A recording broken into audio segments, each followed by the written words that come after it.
everybody.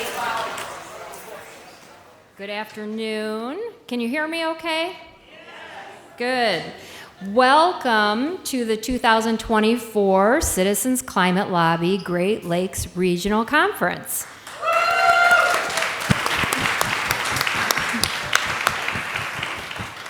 I'm Elizabeth Dell, and I am a program director and one of the Great Lakes Regional Directors, and I live in Traverse City, Michigan. And I'm John Sabin. I'm from Oberlin, Ohio, and I'm the other Great Lakes Regional Director. And we're going to start by talking about what a great year the region has had. Lots of activity, and so here are some highlights. We have seen an enormous push to get out the vote, the environmental voter in particular, but all voters, right, in Wisconsin. They have been doing some training on deep canvassing, which they are then employing during phone banking that they are conducting to Wisconsin voters. They have had, or will have had, by the time the election gets here, 22 phone banks.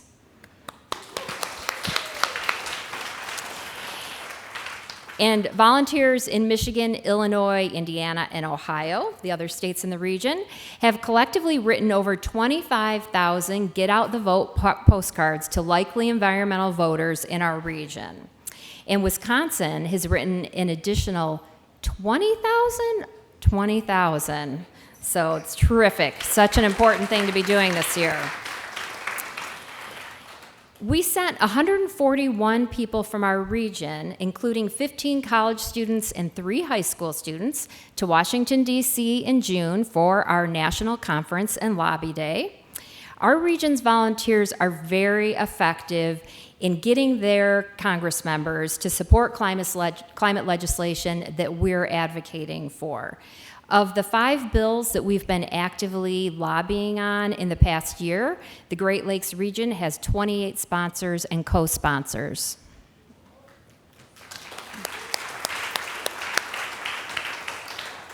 Two of our chapters in the region participated in the Great School Electrification Challenge, and the Cincinnati youth team, led by Chris Heckman, was the first in the country to get a school board to vote in support of going all electric and all renewable with a unanimous vote from the Cincinnati Public School Board.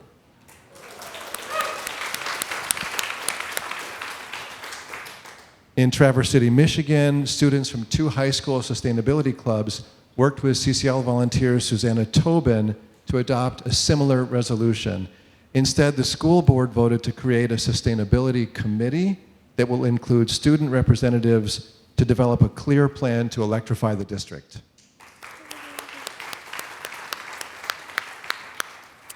And our chapters are also really rocking the outreach events. One example is the New Albany, Indiana chapter and their Earth Month events. At those, they had 400 climate conversations. Yeah, and our Chicago chapter has done some creative things with climate-related board game nights. They've been inviting members of the public to join them for Daybreak, to play Daybreak, a climate game some of you may be familiar with. And they've also been engaging new members in tree plantings and other outdoor hands-on activities. We also have added 4 new chapters in the region in the last year. Yay!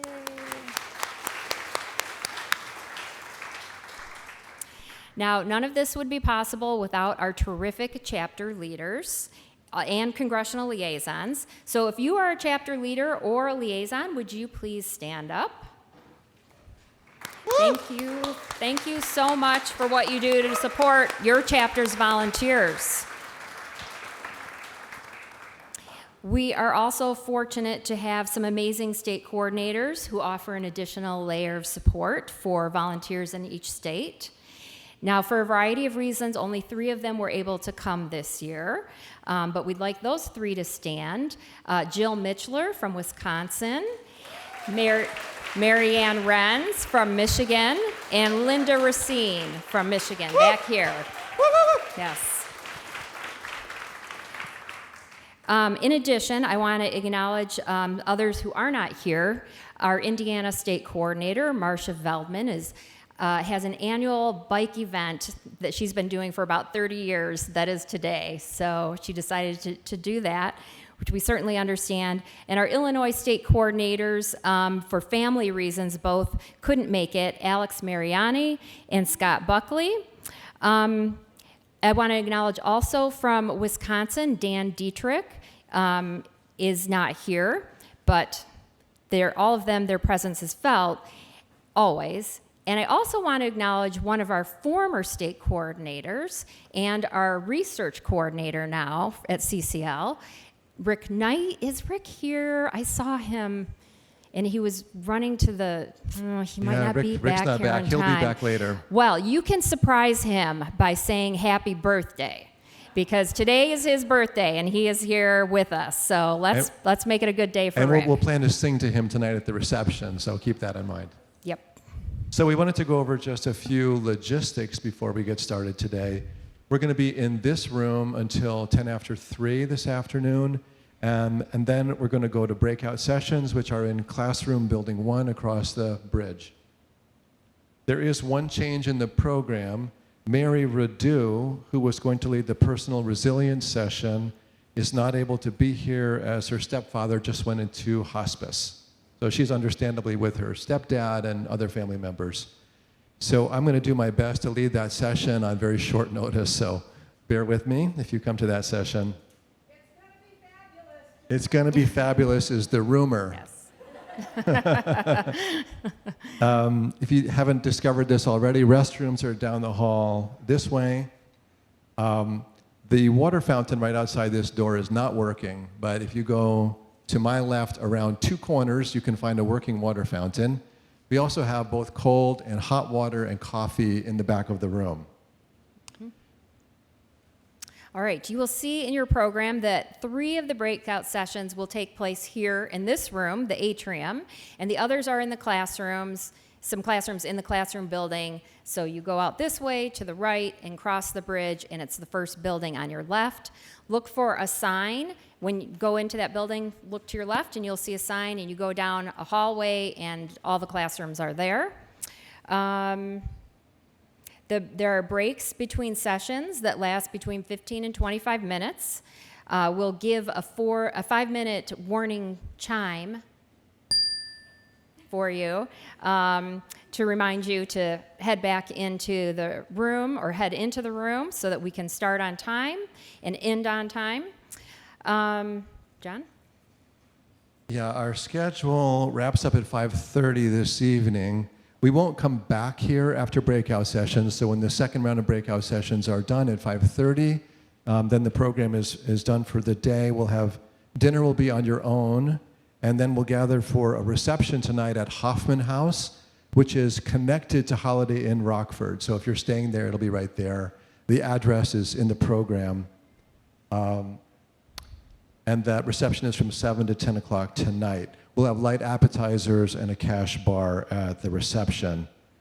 Tomorrow morning, our first session begins at 9 a.m., so please be here by 8:45 if you can, and we'll wrap up by 12:15 tomorrow at the latest. You'll find Wi-Fi and network information on the program, but actually just the easiest thing, or maybe the only thing that really works, I guess, is RVC guest and the Wi-Fi network list, and it doesn't require a password. Feel free to take photographs. We'd love for you to take photographs, actually, of the conference and post to your personal or chapter social media accounts if you're a person who has access to those chapter accounts. And when you post, please use the hashtag 2024 CCL Great Lakes. We also have, Wisconsin brought some t-shirts, some Vote Like the Earth Depends on It t-shirts. They're on a table back there. And Glenn, where are you, Glenn? Glenn, you can pay Glenn. They are $20. There's only extra large left, so. So we wanted to take a moment to talk about why we called this conference Keep On Keeping On. The work we do is difficult, and some of you have been doing this for many years. And we know that we're facing a great deal of uncertainty right now. We don't know how next month's elections will impact our work. And we've just had another devastating hurricane that just reminds us how urgent our work is. So we wanted this conference to help sustain your commitment, our commitment to this work, regardless of what is happening around us in the world. One of our dear Wisconsin state coordinators, who I mentioned, Dan Dietrich, has been having some serious health problems over the last 7 or 8 months. He's doing much better, but was not able to be with us this weekend. Dan always closes his CCL emails with the phrase, "keep on keeping on." So that was the inspiration for the name of our conference this year. So we wanted to honor Dan for that and appreciate him for that spirit. So as we spend time together this weekend, getting to know each other, feeling inspired by one another, learning from each other, let's commit ourselves to persevering in our work no matter what happens. So let's keep on keeping on. And we'll see if this works. Okay, and now we have a recorded greeting from our new executive director, Rachel Carestas. Hello, CCL Great Lake volunteers. Thanks so much for joining together this weekend for a big CCL regional conference all about strengthening our skills, curious minds, and open hearts so we can keep on keeping on in our climate advocacy. I hope you're finding inspiration to become more engaged with climate solutions in our communities and beyond. And know you're part of a proud tradition of our volunteers gathering together to get to know each other, strengthen our climate resolve, and celebrate all that we've accomplished in this past year together. We've had a really exciting year here at CCL. We've been out everywhere, really growing our grassroots outreach. We've engaged in an intentional effort into having high-level community conversations about climate change and clean energy. And that means we have had more than 27,000 climate conversations in April alone, and more than 44,000 climate conversations total as the year has gone on. Those numbers are amazing, and everyone should be proud of that. We've also had more than 3,400 conversations about home electrification in August, and more of those are happening even now. These conversations are great because they meet people where they are and bring them on board for climate action and clean energy in an accessible way. We've also had a number of successful events. Our Conservative Climate Leadership Conference and Lobby Day was held in March. Our Summer Conference and Lobby Day was held in June. And our virtual inclusion conference just wrapped up in September. But it's not just about conversations. We've been working hard on policy, and we've made a lot of progress in that area. We're working to stop the pollution that's overheating the planet. We're always on the lookout for opportunities to cut pollution as much as possible and as fast as possible. And those opportunities evolve with the political landscape. Here's some of the movement we've seen this year alone on each of our policy areas. On carbon pricing, we've gathered constituent letters in support of the Energy Innovation and Carbon Dividend Act during the spring, and chapters organized in-district drop-offs to keep the drumbeat up for domestic carbon pricing.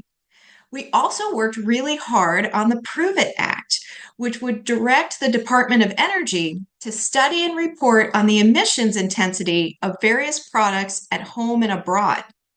This information would help the United States negotiate effectively with our trading partners who have carbon border tariffs in place. The Prove It Act passed the Senate Environment and Public Works Committee in January, and we've continued to mobilize around it multiple times throughout the years. In fact, we sent over 8,700 messages to Congress just in March. We made over 1,800 calls to Congress in June, and we held almost 450 lobbying meetings at our summer conference and lobby day. The Prove It Act was one of the primary asks in these meetings. The act was introduced in the House in June of 2024 with robust bipartisan support and more than a dozen additional co-sponsors signing on after the initial introduction.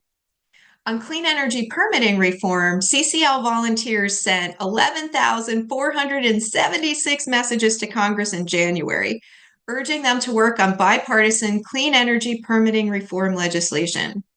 Folks held 47 lobbying meetings at our Conservative Climate Leadership Conference and Lobby Day. Clean energy permitting reform legislation, including specific bills like the ADVANCE Act, were the primary asks in those meetings. The ADVANCE Act later passed the Senate by 88-2 and was signed into law in July of 2024. So that's a great win for us this year. We also held 442 lobby meetings at our summer conference and Lobby Day. Clean energy permitting reform was one of our primary asks in these meetings. The Energy Permitting Reform Act of 2024 was introduced also in July of 2024, and it included provisions in all the areas we've been talking to Congress about. This includes core components of the Big Wires Act, which deals with clean energy transmission, which we lobbied on a lot in 2023. We also generated more than 500 phone calls to senators who then voted the Energy Permitting Reform Act out of committee. And in September, we kicked off a Contact Congress campaign specifically to help advance this bill and have already generated over 5,000 messages to Congress. There's a real chance for this to pass by the end of this year, so we're really excited to focus hard on this and to get it across the finish line. We also continue our work on healthy forest. We've kept up the drumbeat on our secondary asks, the Increased TSP Access Act and the Seedlings for Sustainable Habitat Restoration Act. Although the Farm Bill looks like it'll push into next year, this foundational work sets us up well to advocate for climate-smart funding we want to see. And finally, on electrification, we've continued to get the word out about the Inflation Reduction Act and how it makes home electrification more affordable and accessible. That, of course, was a big focus of our outreach in August. Wow, that's a lot of work you've all done. So stop and give yourselves a hand for that, because that is an amazing effort thus far. But if I know CCL volunteers, I know you're ready for more. So here's what you can look forward to coming up, where you can continue to make a difference on all of these issues that we're all so passionate about. Being here at your regional conference, this is already a huge step towards building more power in your state and your region. So thank you so much for being here. I urge you to keep the momentum going by participating in CCL's virtual December conference and lobby week. This will be after the election, of course, so we'll be able to prep in more detail for a new president and Congress. So please plan to join us for that so we can make the most of the last few weeks of this Congress and then really hit the ground running in 2025. And speaking of the end of this Congress, we really do think there's a good chance the Energy Permitting Reform Act could pass by the end of this year. So we'll be continuing to push on that, and we'll give you opportunities to contact Congress and to build more support. Now, don't forget, that legislation could reduce America's total climate pollution by up to 25% by 2050. And even in a more conservative estimation, it could cut America's climate pollution by about 10%. So this bill has a chance to make a big difference. So let's work hard to get it across the finish line. Finally, I just want to say thank you for everything that you're doing. We wouldn't be achieving or celebrating any of the successes I've listed above for this year or gearing up for any of these new opportunities if you all weren't as committed to this cause as I know you are. So thank you so much for all of your work, for all of your efforts, for always showing up. Thank you for your optimism and your enthusiasm. We appreciate you so much, and we're so grateful for your partnership. So I hope you have a wonderful regional conference, and I hope to see you in December at the fall conference. Thanks, everyone.